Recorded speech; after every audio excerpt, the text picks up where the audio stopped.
जागेवर उभं राहा, उठू नका. तुम्ही नाही टाळकरी बसा, खाली बसा. आई आता दुपारपासून आपण ज्यांची वाट पाहत होतो, अतिशय आपल्या वारकऱ्यांची दखल घेणारे आणि महाराष्ट्राचा आवाज दिल्लीमध्ये घेऊन जाणारे, दिल्लीचा आवाज विदेशामध्ये देशात घेऊन जाणारे असे आमचे, ते आल्याशिवाय आपल्या दिंडीचं या ठिकाणी प्रत्येक वर्षी एक दिवस ते दिंडीला येत आहेत. दुपारीच भोजनाकरता आम्ही 4 वाजेपर्यंत थांबलो होतो, पण यांच्या मागे अनेक कामं असल्यामुळं या ठिकाणी सुरेश चवनके साहेब यांचं आगमन झालं. जोरात एकदा टाळी वाजवा. त्यांच्या ठिकाणी फुगडी, एक फुगडी होईल व्यंकटेश महाराज फड गुरुजी आणि चव्हाणके साहेबांची फुगडी होईल. अगदी टाळ वाजवणे जोरात. वा, उठू नका तुम्ही. फड महाराज नाचून, क्या बात है, जय हो. वा, नाच. वा, ही फुगडी सुदर्शन चालेचे सर्व क्या बात है. जोरात टाळी वाजवा. राधे राधे. क्या बात. धरा धरा धरा.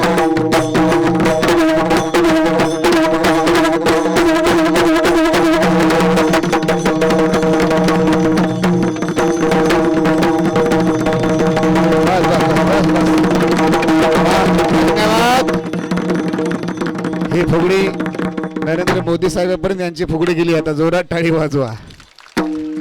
हा, सर्वांनी आता खाली बसायचे. 2 मिनिटं सर्व खाली बसा. टाळकरी सर्व खाली बसा. खाली बसा, खाली बसा. सर्व खोट जाणार तिथून. या ठिकाणी सर्वांनी 2 मिनिटं खाली बसायचंय. अगदी या ठिकाणी खाली बसायचे सर्व. पुढे सर्व खाली बसा.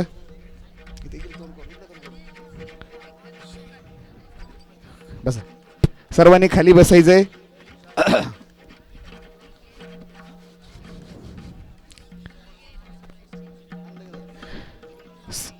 चालू असल्या हा पायी सोहळ्यामध्ये आज आपली दिंडी पूर्ण देशात गेली अनेक वर्ष दाखवतात आणि त्यांना या ठिकाणी दिंडीला आल्याशिवाय समाधानी भेटत नाही. आमची दिंडी घरची दिंडी. दिंडीच्या अगोदर माझा फोन झाला, एक दिवस जसा वेळ मिळेल तसा आपण काढला. त्याबद्दल प्रथम गुरुवारी गोविंद महाराज केंद्रीय संस्था दिंडी क्रमांक 43 वतीने आपण या ठिकाणी सुरेजी चव्हाणके साहेबांचं जोरात एकदा टाळ्याच्या गजरात स्वागत करायचं आहे. अगदी आता या त्यांचं या ठिकाणी त्यांचे सर्व सहकारी इथं येण्याला कारण हरिभक्तपरायण बाबासाहेब महाराज कापे यांच्या अतिशय या ठिकाणी सातत्याने आठवण स्मरण त्यांचं सुद्धा या ठिकाणी मी स्वागत करतो. आणि चव्हाणके साहेबांचा या ठिकाणी स्वागत करायच्या अगोदर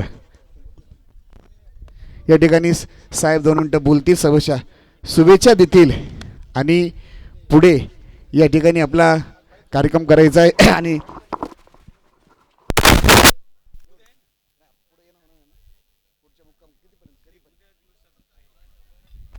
या ठिकाणी हो चालणार आहेत, बोलणार आहेत. मागच्या वर्षी साहेबांनी बोले तैसा चाली त्याची वंदावी पावले महाराज म्हणतात. मागच्या वर्षी आपण शाळेमध्ये थांबलो होतो बंडी शेगावच्या तिथे. मी या ठिकाणी साहेबांना सहज आपलं बोलल्यानंतर ज्यावेळेस तिथे आले त्यावेळेस सहज या ठिकाणी आपल्या दिंडीच्या संदर्भात, मंदिराच्या संदर्भात या ठिकाणी थोडी हितगुज केली. नमामने ग्रंथ श्रेष्ठ ज्ञानदेवी एकतरी ओवी अनुभवावी झळझळीत सोनसळा कळस दिसतो सोज्वळा. त्या मंदिराबद्दल बोलत असताना बाबा नेहमी सांगायचे आम्हाला की बुवा, काही माणसांनी पैसे द्यायचे असतात, काही माणसांनी वेळ द्यायचा असतो आणि काही माणसांनी शब्द द्यायचे असतात. या ठिकाणी 3 वर्ग आहेत. त्यापैकी साहेबांना सांगितलं तुम्ही काही देणगी देऊ नका, दिली तर नाही म्हणणार नाही मंदिराकरता, पण देऊ नका, फक्त शब्द खर्च करा. साहेबांनी सांगितलं जे पाहिजे ते सांगा. मी त्यांना विनंती केली मंदिराकरता तुमच्या वतीने दिल्लीतून या ठिकाणी आपल्याला मोदी साहेब असतील, अमित शाह साहेब असतील, राष्ट्रपती असेल, मंदिराच्या कलशारोहणाकरता आपण या ठिकाणी ते नियोजन करावं. तर मला फोन आला 2 वेळेमध्ये की महाराज मंदिराचं या ठिकाणी आपल्याला काय करायचं आहे, त्या संदर्भात तुम्ही दिल्लीला येणार होतात, गुगेसाहेब तुम्ही किंवा आपली सर्व विश्वस्त मंडळी त्यांना सांगितलं यावर्षी महाराष्ट्रामध्ये इतकी प्रतिकूल परिस्थिती झाली, काही ठिकाणी एवढा पाऊस पडला उत्पन्न नाही, काही ठिकाणी उत्पन्न आहे भाव नाही, असा हा दुय्यम भाग झाला. त्याच्यानंतर थोडंसं घरगुती अडचण आमच्या संस्थांची या ठिकाणी सर्व तयारी केली होती कलशारोहणाची. या ठिकाणी शुभ वास्तुमुहूर्तही या ठिकाणी आपला काढायचा होता, पण शेजारी थोडंसं जागेचा प्रॉब्लेम आपला थोडासा 8 गुंठे जागा संस्थानं घेतल्यामुळं त्यांना सांगितलं चला या ठिकाणी येणाऱ्या काळामध्ये आम्ही विश्वस्त असू नसू, या ठिकाणी पुढं मंदिरामध्ये बाबा सांगायचे पैसे मोजाय माणसं राहतील ज्ञानेश्वरी मंदिरामध्ये पैसे मोजायला, त्यावेळेस आपली पिढी नसणारे दुसरी असणं, त्याच्या अगोदर माऊलीची इच्छा असेल आताही असेल. मग त्यावेळेस सांगितलं की आपली जागेमुळं प्रॉब्लेम आहे, तर नक्कीच आता येणाऱ्या काळामध्ये साहेबाला विनंती असेल दुसरं आम्हाला काही लागत नाही, वारकऱ्याला काही लागत नाही, फक्त तुमच्याकडनं आम्हाला हे अपेक्षा आहे. कारण त्यांचं एवढं वजन आहे दिल्लीमध्ये, महाराष्ट्रामध्ये जवळ या ठिकाणी 15-20 विधानसभेची तिकीटं, मला थोडंसं जनरल नॉलेज बघतो मी राजकारणातलं आहे थोडा अनुभव, खासदारकीची तिकीटं कापलेले सुद्धा साहेबांनी आणून दिलेले आहेत, मंत्रिपदसुद्धा दोघांना त्यांच्या शब्दानं दिलेलं आहे. या ठिकाणी एवढी ताकद त्यांच्या शब्दात आहे. आणि सर्वांच्या वतीने साहेब दुसरं छोटंसं निमंत्रण, पुढच्या वर्षी दिंडीला सुवर्ण महोत्सव आहे, पुढच्या वर्षी आमच्या वतीने दिंडीच्या वतीने आता निमंत्रण देतो. 1 दिवस फक्त दिंडी क्रमांक 43 करता, 2 दिवस आलं तर डबल आभारी आहे, नाही आलं तर 1 दिवसाकरता आळंदी ते पंढरपूर आपण येत आहे, पण सकाळपासून संध्याकाळपर्यंत दिंडी क्रमांक 43 मध्ये चालायचं, संध्याकाळी तंबूत आराम करायचा आणि नंतर या ठिकाणी आपण पुढची वाटचाल करायची. त्याच्याकरता सुवर्ण महोत्सव दिंडीचा संपन्न होणार आहे 2027ला. त्याच्याकरता तुमची गरज आहे. त्याच्या अगोदर सुवर्ण कसं करता आमचं ठरल्यानंतर फक्त तुम्ही शब्द द्या आणि तुमच्या वतीने जेवढं काही, कारण माऊलीचं काम आहे, वैयक्तिक काम नाही कुणाचं, जागतिक कीर्तीचं ग्रंथराज ज्ञानेश्वरी मंदिर साकारत आहे, ज्या मंदिराची उंची 211 फूट आहे. जास्त तर बोलत होणार नाही, आता आहे वेळ आपल्या झालेला आहे. या ठिकाणी शब्द देतो, या ठिकाणी विनंती करतो, त्यांना ती विनंती असेल त्यांच्या ठिकाणी पहिलं स्वागत फेटा बांधून संस्थांच्या वतीने या ठिकाणी या पाटील या सुंदर असा फेटा बांधून स्वागत होईल. त्याच्यानंतर आपल्या दिंडीला शुभेच्छा देतील, नंतर पुढचं नियोजन आपण करणार आहात.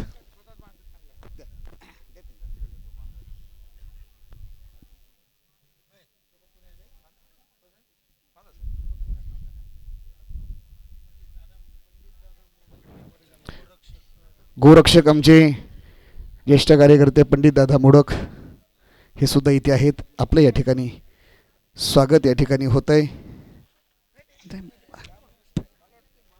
बंदा या दादा या गोरक्षक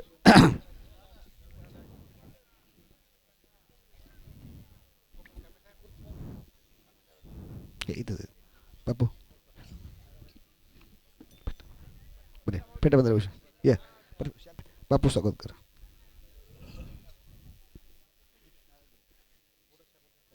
गोरक्षक दादांचं स्वागत या ठिकाणी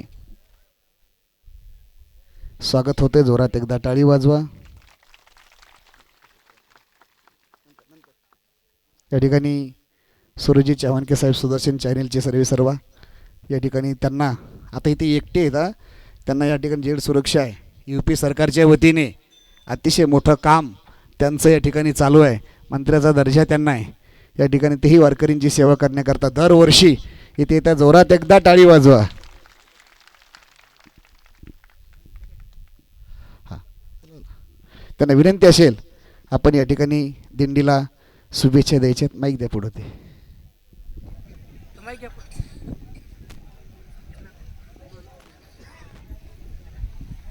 नमस्कार. थकलेले दिसत आहे.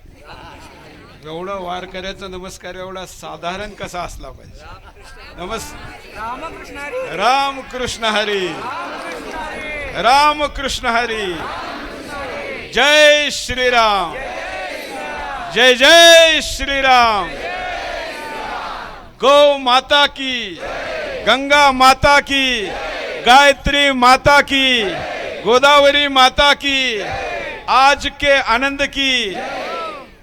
पूजनीय महाराज जी, आज प्रतिवर्षी या दिंडीत यायचं हा जो नियम आहे तो पूर्ण करण्याचा संकल्प पहिल्या वर्षी घेतला होता आणि हे आज 5वं वर्ष आहे. काल आम्ही येऊन दर्शन घेऊन परत गेलो, पण आपल्या दिंडीत येऊ नाही शकलो आणि आज परत दिल्लीला जायचं होतं. पण पांडुरंगाने जे आम्ही संकल्प केला त्याची शक्ती असेल, त्याची इच्छा असेल, काल तसंच दर्शन झालं, चालून पण झालं, पालखीचं पण दर्शन झालं. मग आता राहिलं काय, आता दिल्ली जाऊ असं म्हणले. पण आम्ही हॉटेलवर गेल्यानंतर आपल्या स्वतःच्या मनाला पुन्हा विचारलं आणि म्हटलं सगळं नाही झालं, अजून केंद्रीय महाराजांच्या दिंडीत नाही गेलो, ते राहिलं. आणि म्हणून आजचा मुख्य कार्यक्रम, आज आम्ही दिवसभरात काहीच नाही केलं. आज तुमच्याकडे येणं म्हणून पंडित दादा मोडकांच्या गौशाळेमध्ये गेलो, येताना त्यांची गौशाळा लागती, त्यांनी एक मस्जिद दाखवली. आता तुम्ही सगळे माझ्याकडे पोहरायले मस्जिदचा का उल्लेख केला. त्या मस्जिदीवर यांनी एक बोर्ड लावलेला आहे आणि त्या बोर्डावर लिहिलेलं आहे का या मस्जिदीत स्थानिक मुसलमानाशिवाय बाहेरच्या मुसलमानांना प्रवेश नाही.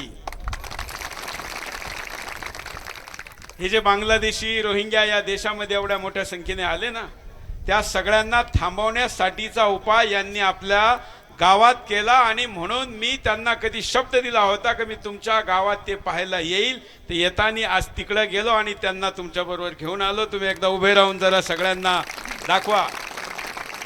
हे अशा लोकांचा परिचय दिंडीत प्रत्येक हिंदूला झाला पाहिजे, प्रत्येक वारकऱ्याला झाला पाहिजे, कारण आपण वारकरी आहात आणि हे धारकरी आहेत. दरवेळी मी हिंदुत्वाचा थोडा तरी उल्लेख आपल्या बोलण्यामध्ये करत असतो, कारण हा माझा संकल्प आहे. महाराजांनी मागच्या वेळी सांगितलं की मोदीजी आले पाहिजे. मी स्वतः बाबासाहेब कापेंना दोनदा म्हणलं की अहो ते काय झालं, तुमचं काही पत्र नाही आलं. यावेळी महाराजांचा कॉल आला तर मी म्हणलं की काय झालं, माझा फॉलोअप करावा लागला नाही, मी तुमचा फॉलोअप केला, तुम्ही सांगा. आणि बोनस मध्ये मी योगीजींना पण घेऊन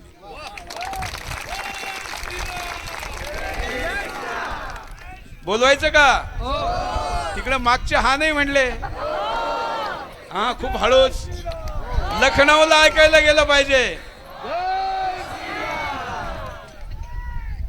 धर्माचं काम करणारे जे लोक असतील ते आपल्या वारीत आले पाहिजे. आणि 75 पुढचं किती वर्ष सुवर्ण महोत्सवी 50 वर्ष पूर्ण होणं हे पांडुरंगाच्या इच्छेशिवाय होऊ शकतं का, नाही.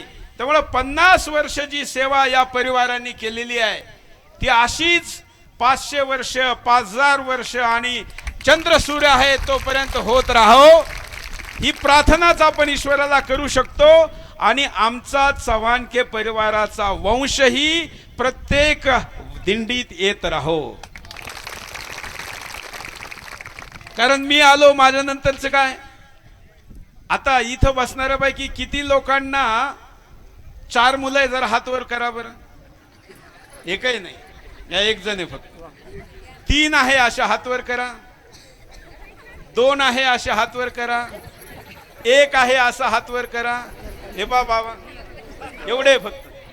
हे मी यासाठी विचारतो का जर मुलं नाही झाली तर पुढच्या वेळी कोण येईल.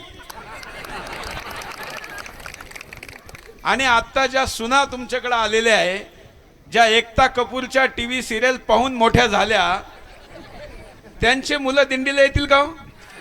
तेव्हा सगळे नाही म्हणले महाराज, मी काही नाही म्हणतो.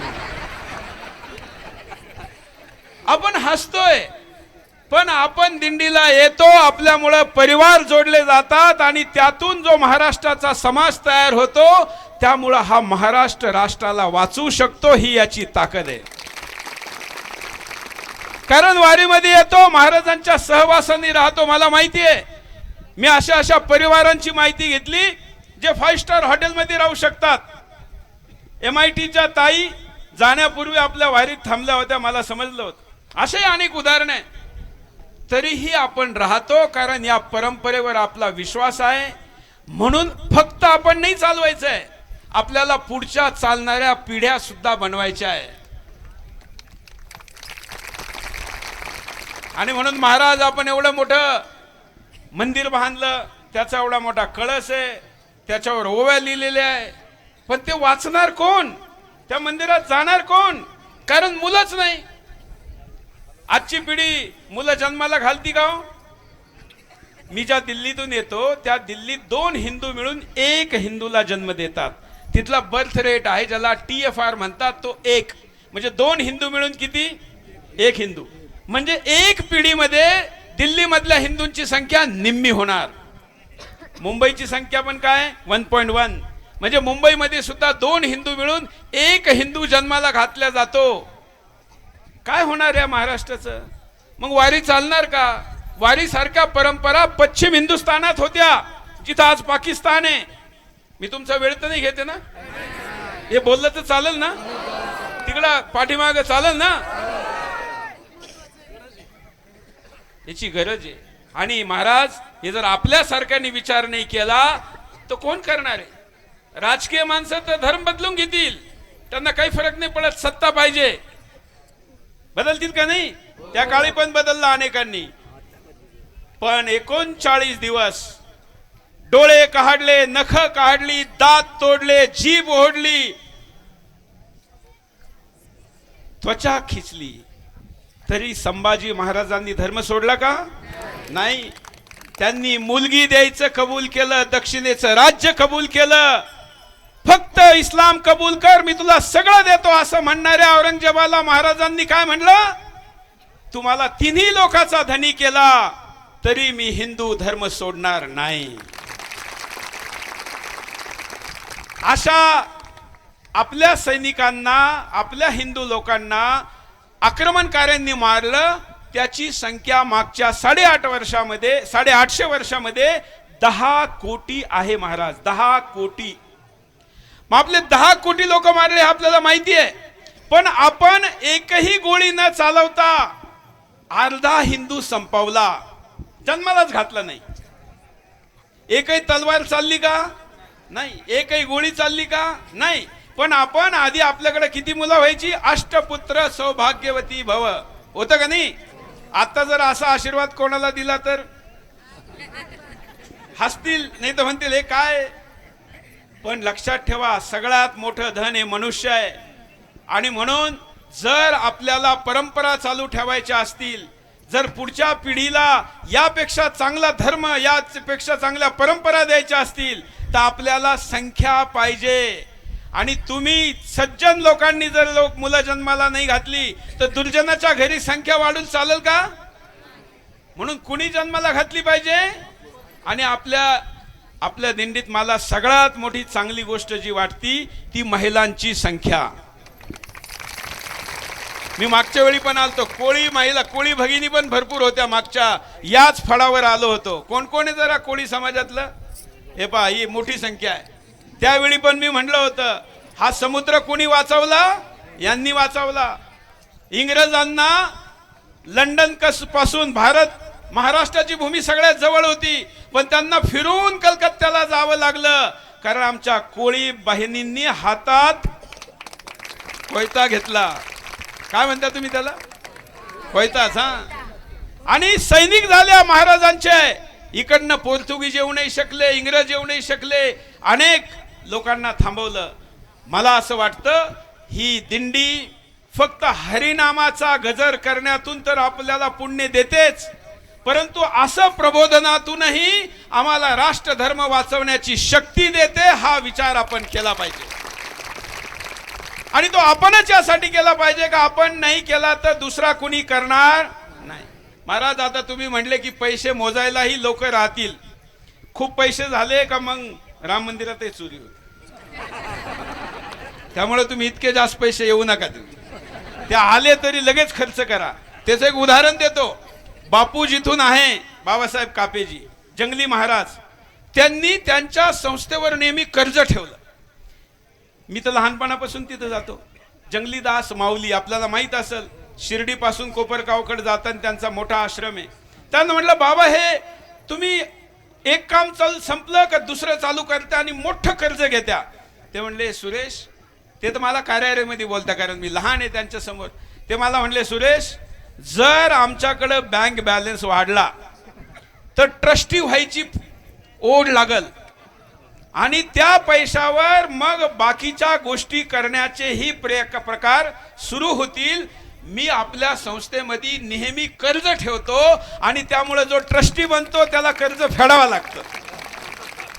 त्यामुळे तुम्ही 100-200 करोडचं कर्ज घ्यायची व्यवस्था करा. त्यामुळं मला हे माहिती आहे का आपल्याकडे असं होणार नाही. तिथं माणसं कामाला ठेवली, पगाराने ठेवली, बँकेने कामाला ठेवली म्हणून चोऱ्या झाल्या. जर राम मंदिरामध्ये वारकरी असतात तर रुपयाला हात लागला नसता. आपल्याकडे होणार नाही, पण त्याचा उल्लेख आज व्हावा म्हणून मी हा उल्लेख केलेला आहे. अंतिम गोष्ट, मी प्रतिवर्षाप्रमाणे येतोय, पुढेही येत राहील. मी दरवेळी हा जनसंख्येचा विषय मांडतो. आठवतं कोणाला मागच्या वेळी पण मी हा विषय मांडला होता? कोणाकोणाला आठवतं? म्हणजे बऱ्याच जणांना आठवतं. मग घरी जाऊन काही केलं का? सुनेला वगैरे कन्व्हिन्स केलं? हा, ज्यांना आता स्वतः नाही होऊ शकत त्यांनी आपल्या सुनेला कन्व्हिन्स करा. महाराज असंच एक भाषण केलं मी. अवधेशानंद गिरीजी मोठे जुन्या आखाड्याचे संत आहे, त्यांचा 25 वर्ष संन्यासाला पूर्ण झाल्याचा कार्यक्रम होता. त्यात हे भाषण केलं. एक गुप्ताजी उभे राहिले आणि ते गुप्ताजी म्हणले की मी आता घरी उद्या जाऊन माझ्या 200 कोटीच्या संपत्तीची मी वसियत करणार होतो. आपल्याकडे काय म्हणते हिंदीत मराठीत त्याला? वारस. वारस. आता मी तुमचं भाषण ऐकल्यानंतर ठरवलं का मुलाला आणि सुनेला सांगणार का तुम्ही फक्त एकच मुलगा जन्माला घातला, अजून 3 दिल्याशिवाय ही 200 कोटीची संपत्ती तुमची नाही. आता आपल्याला जी पांडुरंगाने दिली असेल, पण पुढच्या पिढीला सांगायचं का मुलं दिल्याशिवाय संपत्ती मिळणार नाही. मग पहा फरक पडतो का नाही. आणि महाराजांच्या आशीर्वादाने मी पुन्हा एक घोषणा करतो, जो कोणी हिंदू 3रा आणि त्याच्या पुढचा मुलगा जन्माला घालील त्याच्या शाळेचा खर्च हा माझा. महाराजांकडे ऍडव्हान्स मध्ये व्यवस्था करतो. नाही तर महाराज आपणच एक असं गुरुकुल सुरू करा. आता मंदिर झालंय, होणारच आहे ते. कळस झाल्यावर काय ते थांबणार नाही. कळस होणारच आहे की नाही, आणि सोन्याचंच होणार आहे की नाही. त्यामुळे तुम्ही चिंता करू नका. तुम्ही मुख्या म्हणून तुमच्याकडे चिंता आहे, पण पांडुरंग करून घेणारे. तुमची जेवढी इच्छा असेल त्याच्यापेक्षा मोठा होणार आहे. कार्यक्रमालाही मोठे लोक येणार आहे, कारण हे तुमचं काम नाहीये, ही तुमची तळमळ आहे आणि हे पांडुरंगाचं काम. त्यामुळे ते होईल. पण एक गुरुकुल मला स्पॉन्टेनियस आठवलेलं आहे. आता मी असं मनापासून बोलतोय, कारण हे मी बोलत नाहीये. हे कोण बोलून घेतोय? पांडुरंग घेतोय. महाराज आपण गुरुकुल चालू करा, त्यातून शिवाजी महाराज तयार करू. आपण रामदास व्हा, शिवाजी महाराज तयार करू. त्या गुरुकुलाला लागण्यासाठी जेवढा पैसा असेल, जे करायची गरज पडेल ते आम्ही करू, पण त्या गुरुकुलाला पूर्ण करू आणि चालवायचा खर्च सुद्धा घेऊ. तुम्ही फक्त पुढाकार घ्या. बरोबर ना? हा. तर आज एवढंच बोलतो, कारण तुम्ही दिवसभर चालून आलेले, थकलेले, अजून प्रसाद घ्यायचा आहे. पण माझे शब्द किंवा मी मांडलेला मुद्दा पटला का? किती लोकांना? एक जणांनी हात, एक हात म्हणजे 50%. दोन्ही हात सगळे ना? हा, हात बांधून उभा आहे. हा, दोन्ही हात वर करा. पंढरीनाथ महाराज की जय. रामकृष्ण हरी.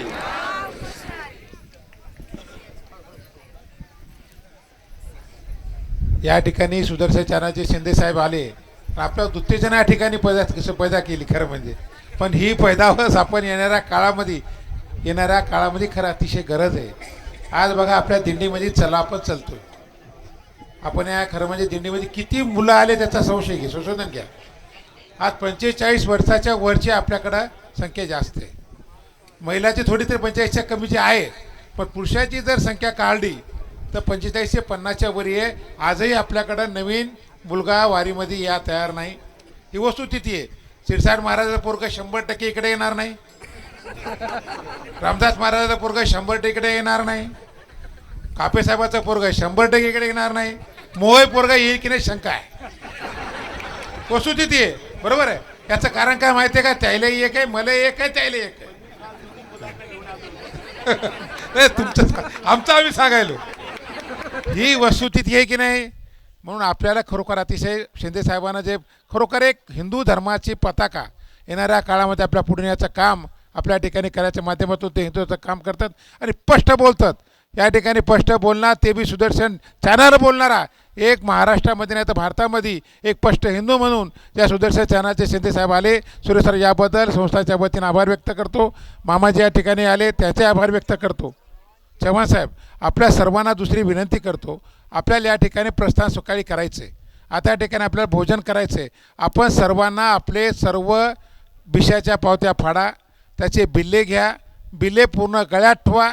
प्रत्येक ठिकाणचा मुक्काम माहीत असू द्या आणि गल्ला आपल्या जर गळ्यात बिल्ला असेल आपण चुकलो तो एकूण एकाला सांगू शकतो, एकूण एकाला बोलू शकतो. अन्यथा महिला चुकल्या की मग फार जोरजोरानं फोन करतात, जोरजोरानं रडतात, आम्ही येतच हे सांगतात, मेले म्हणते गेले म्हणते कुठंतरी काहीतरी अनेक शब्द आम्हाला काने त्या ठिकाणी ऐकाय भेटतात. नंबर लागत नाही, मोबाईल लागत नाही. अतिशय आणि चुकल्याच्या नंतर कोणी चुकू द्या, एक महिला एक पुरुष चुकला अतिशय वारीमध्ये माणूस भयभीत होते, अतिशय परेशान होते आणि आपले ठिकाण भेटत नाही. अनेक विषय असतात. म्हणून माझी तुम्हाला विनंती आहे की आपण सोबत राहा आणि विशेषतः ज्याला नवीन माणसं आलेत मी तर सर्वाला विनंती करेल की आपल्या दिंडीमध्ये चला. आपल्या दिंडीमध्ये चला. चुकायचा विषय नाही, भोजनाचा विषय नाही, संध्याकाळचा मुकामाचा विषय येत नाही. सर्वजण आपण दिंडीमध्ये चाललात ते येणारी आपली दिंडी हा एक मोठी दिसेल आणि शिस्तही दिसेल. म्हणून मला विनंती आहे. पण आपल्या घाई गडबडी एवढी असती, माऊली असतं सासवडमध्ये आणि आपले माणसं असतात जेजुरीमध्ये. आणि पुन्हा आम्ही वाढाई करण्या जे काम करणाऱ्या मजुराला सामान जेव्हा पाठवतो ते राहतात बाजूला. महाराज ही अगोदर जेव्हा ताट घेऊन रेडी असं विचार करा. आम्ही भोजन पाठवतो ते मजुराला काम करणाऱ्याकरता, पण आपले तिथं वादिवाद करता, आम्हाला नाही का म्हणता. विचार या गोष्टीचा करा. तुम्हाला दुपारचं जेवण दुपारच्या ठिकाणी मिळणार आहे, संध्याकाळचं जेवण संध्याकाळी ठिकाणी मिळणार आहे आणि दुपारचं जेवण आपण पाठवतो. मग सांगा 200 तंबू ठोकायचे. गाड्याचे ड्रायव्हर असतात त्यांना आपण जेवण नाही पाठवलं त्या ठिकाणी काम होणार नाही. म्हणून काहीतरी शिस्त आपण या ठिकाणी असली पाहिजे. आपण दुपारचं जेवण ज्या ठिकाणी असेल ते थांबा, संध्याकाळचं जेवण जे असेल ते या. मग सर्वांना विनंती आहे आपण या ठिकाणी येणारा सोर आपल्याला 50 वर्ष पुढच्या वर्षी आपलं सोनं या ठिकाणी होणार आहे निश्चित. सुरेशराव चव्हाण साहेब तुम्ही चिंता करू नका, आम्ही मोदी साहेब तुम्ही आपण आणणारच आहात. पण आमचं आता टायमिंग कसं होतं आहे 50 वर्ष पूर्ण आणि कळस आणि आम्हाला कळसाला सोनं कमी पडायला हो. आम्हाला 2 किलो लावायचं, आम्हाला सध्या 1 किलोचे पैसे आलेत. आमच्याकडे 22 ते 23 लाख रुपये जमा झालेत. आता बाकीचे पैसे कोणा जमा करायचे आहेत? सुरेशराव का आपण? बघा लक्षात ठेवा, ज्याला मंदिर बांधाय पैसे गळले नसतील आपले केंद्रीय महाराज प्रत्येक सांगायचे पिढी गेली घडी गेली की पिढी गेली. तुम्ही मेले ना मंगळसूत्रसुद्धा कोणी गळ्यात ठेवत नाही, हातातला छल्लासुद्धा कोणी जर चुकीन राहिला तर जोऱ्यान पोरगं लढते. मा बापले चांगला होता छला काढून घेते, माय लय चांगली आहे म्हणते आणि तिच्या गळ्यात मंगळसूत्र असले की पोरगी म्हणते मंगळसूत्र तोडून घे. का तर इतके माणसं लोभी काळात आहे. मागं कोणासाठी ठेवण्यापेक्षा आपण काय दिले हे महत्त्वाचं आहे. आणि मंदिराकरता तर आपण एक ईट जरी लागली बाबाच्या आणि कळस जर आपल्या हातात निघत असेल आणि कळसाला आपलं सौभाग्य जर लागत असेल त्याच्यासारखी पुण्य मला वाटते महाराष्ट्रात कोण होणार नाही. म्हणून याचं पुण्याचं काम तुमच्या कोणत्याही पैशाला राम मंदिरासारखं काम होणार नाही. 1 पैशाला तुमच्या धक्का लागणार नाही. 100% मी जोपर्यंत मावा तोपर्यंत कोणत्याही मंदिराच्या तुमच्या एकही रुपयाला महाराज चव्हाण साहेब काहीच होणार नाही याची गॅरंटी मी घेतो. पण आपण या ठिकाणी सडा हाताने मदत करा. आपण सगळे व्यवस्थित चला आणि येणारा काळ 50 वर्ष आपलं पूर्ण असल्यानंतर आपण करायचं काय आम्ही ठरवूत. म्हणजे कळस कधी यावर्षी करायचं आहे की पुढच्या वर्षी करायचं आहे. आपल्या 2 कामं पेंडिंग आहेत. एक तर कलर करणं अगोदर साहेब आमचं जरुरी आहे आणि आम्हाला इलेक्ट्रिकेशन राहिले. ते इलेक्ट्रिकेशनलासुद्धा आज आपल्या मंदिरामध्ये पूर्ण ज्ञानेश्वरी कोरल्या गेली. पण आपल्याला 1 करोड रुपये साहेब आम्हाला याला लागायले. इलेक्ट्रिकेशनला 1 लाख रुपये आणि कलरची मजुरी आपल्याला 35 लाख रुपये मागितली आणि कलर साहेब आम्हाला 50 लाख. म्हणजे आम्हाला 2 करोड रुपये या ठिकाणी खर्च सध्या मंदिराला कलर देणे आणि दुसरा इलेक्ट्रिकेशन करणे आणि तिसरा नंतरचा विषय आपला कळसाला. पण कळसाला पैसे दिलेले आपण कुठेही खर्च करणार नाही. आपण कळसाकरता अकाउंट वेगळं केलं आहे. कळसाचा आपण पूर्ण हिसाब वेगळा ठेवला आहे. म्हणून ज्याला कळसाला जे काय द्यायचं आहे ते कळसाची पावती वेगळी फाडा, त्याचं अकाउंट आपण वेगळं केलेलं आहे. म्हणून तुमच्या कळसाच्या पैशाला या खरेदी व्यवहारा किंवा कलरच्या पैशाला लागणार नाही एवढी तुम्हाला हमी देतो. आपण सर्वजण आपण या ठिकाणी पहिला मुक्काम उद्या सुरुवात करायचा आहे आणि मला वाटतं उद्या आपली चलता चलता आपण उद्या काही डबल मुक्काम या ठिकाणी नाही म्हणून बोलायची संधी नाही, हरिपाठाची संधी नाही. पहाटे 4 वाजता उठलं की आपलं लागलं, 2 टाईम जेवले की आपण कामाला, म्हणून आपण पुढचा मुक्काम त्या ठिकाणी पुन्हा बोलू. पण आपण चव्हाणसाहेब आले, मी आपल्या संस्थांच्या वतीनं आपल्या सर्वांच्या वतीनं अतिशय त्याने एक चांगला संदेश या ठिकाणी देण्याचा प्रयत्न केला. असंच आपण ठिकाणी येणारा आपण सर्वांनी संदेश ऐकावा, येणाऱ्यात परिवर्तन व्हावं ही त्या ठिकाणी शुभेच्छा देतो आणि सर्व थांबतो. जय हिंद, जय महाराष्ट्र. उठू नका 2 मिनटं, ताटे घेऊ नका, थांबा तिकडे जाऊ नका 2 मिनटं. या ठिकाणी साहेबांनी सांगितलं राम मंदिराचंही आम्ही संकल्प केला साहेब, राम मंदिराचा या ठिकाणी 14 कोटी रामकृष्ण हरी जप करायचा. येणाऱ्या काळामध्ये ते लोणंदला आम्ही त्याचं वितरण प्रकाशन या ठिकाणी करणार आहोत. रामकृष्ण हरी जप 14 कोटी सर्वांच्या वतीने निष्काम प्रत्येकाला घडलं पाहिजे, तोही या ठिकाणी आम्ही संकल्प केला आहे. आणि या ठिकाणी फक्त 2च या ठिकाणी आज स्वागत करायचं आहे. तिकडे थोडं गर्दी करू नका. आज आपल्या दिंडीला भेट देण्याकरता काल पाऊस आला, आपले बरंच नुकसान झालं, तरी पण या ठिकाणी दिंडीला ज्या दिवशी कांदे आणले, वस्तू आणली, पूर्ण कांदे गेले. आणि आजसुद्धा या ठिकाणी 40 कट्टे कांदे त्या दिवशी आणले होते, काही गेले राहिले, पण आजसुद्धा 20 कट्टे कांदे समस्त ग्रामस्थ मंडळ धामणी परिसर पहाडदारा शिरधाळे इथून आला. या ठिकाणी दत्तात्रय शेठ बडेकर, भगवान शेठ बडेकर, राज शेठ बडेकर, मधुकर शेठ बडेकर आपण पुढे यायचं आहे. यांचं स्वागत या ठिकाणी चावणके साहेबांच्या हस्ते या ठिकाणी होतं. आणि छोटीशी सूचना ऐका, बसू नका, उठू नका, 1च मिनटं. उद्या सकाळी जे आपल्या गवळकोट्या टाकायच्यात ही महत्त्वाची सूचना ऐका. या ठिकाणी उद्या कालपर्यंत जरा डिस्टर्ब झाला होता, गाड्या सोडत नव्हते नदी पलीकडं. उद्या सकाळी या ठिकाणी पहिली गाडी असेल वळकुटीसाठी, त्याच गाडीमध्ये फक्त कोळी बांधव, पालघर, डहाणू, दांडेगाव दांडी असेल सर्वच, मुरबाड, सातपाटी, फक्त कोळी बांधवांनीच वळकुटे टाकायच्या, दुसऱ्या कोणीही टाकायच्या नाहीत. गाडी नंबर या ठिकाणी MH 11 M 4548 4548 याच गाडीमध्ये गाडी मालक रामदास शेठ खिल्लारी ही गाडी आहे. त्याच गाडीमध्ये पाठिंबा गाडी पुढं लागेल, आता गाडी आली येते, त्याच गाडीमध्ये फक्त कोळी बांधवांनी ओळखून टाकायच्यात. दुसरी छोटीशी सूचना, जनरल या ठिकाणी काही माणसं आहेत, नवीन आहेत, भाविक 1 आहे, 2 आहे, 10 आहेत, त्यांनी समोर गाडी आहे MH 04 या ठिकाणी MH 04 7825 MH 04 7825 या गाडीमध्ये बाळासाहेब गाडगे यांच्या गाडीमध्ये सर्व इतरत्र लोकांनी ओळखोट्या टाकायच्यात, कुठेही दुसऱ्या गाडीत ओळखोट्या टाकायच्या नाहीत. तिसरी सूचना, हरिभक्तपरायण आत्माराम महाराज कुटेशास्त्री यांच्या सर्व टाळकरी आणि हरिभक्तपरायण व्यंकटेश महाराज फडगुरुजी या ठिकाणी त्यांचे आपल्या पहिलं या ठिकाणी आत्माराम महाराज कुटेशास्त्री यांचे सर्व विद्यार्थी MA 14 CP 1746 आत्ता गाडी पिकअप आली आहे. दत्तात्रय शेठ बडेकर धामणी यांची त्याच गाडीमध्ये फक्त संस्थेच्या विद्यार्थ्यांनी ओळखून टाकायच्यात. केंद्रीय महाराज संस्थेचे विद्यार्थ्यांनी दुसऱ्या फड महाराजांच्या दुसऱ्या ओळखून टाकायच्यात. ही सूचना अशी असेल. या ठिकाणी स्वागत होत आहे. आता पूर्ण कांद्याची व्यवस्था लागणार आहे. दत्तात्रय शेठ बडेकर आणि या भगवान शेठ बडेकर, कुठलंही काम असेल, राजू शेठ बडेकर, मधु शेठ बडेकर, चावणके साहेबांच्या हस्ते पूर्ण दिंडीला पहिले 40 कट्टे होते, काही वाहून गेले, आत्ता पूर्ण त्यांना कळालं, मी सांगितलं आणू नका, तरी या ठिकाणी पूर्ण कांदे लागेल तेवढी व्यवस्था. दत्तात्रय शेठ बडेकर, राजू शेठ बडेकर आपण पुढे यायचं आहे, मधु शेठ बडेकर या ठिकाणी आपण पुढे यायचं आहे. विश्वास शेठ करंजखेले यांना विनंती असेल, आपण या ठिकाणी पुढे यायचं आहे. अतिशय मोठं सहकार्य करंजखेले परिवाराचं या संस्थांना असतं. सर्व पहिला अगोदर महिला बसतील. आज या ठिकाणी आपल्याला भोजनाकरता महिला कोणी तंबूमध्ये जायचं नाही, डायरेक्ट ताट घ्यायचं जेव्हा बसायचं, पुरुष कोणीही बसणार नाही. MA 04 7825 आणि इतरत्र लोकांनी 4528 गाडी नंबर आहे, 45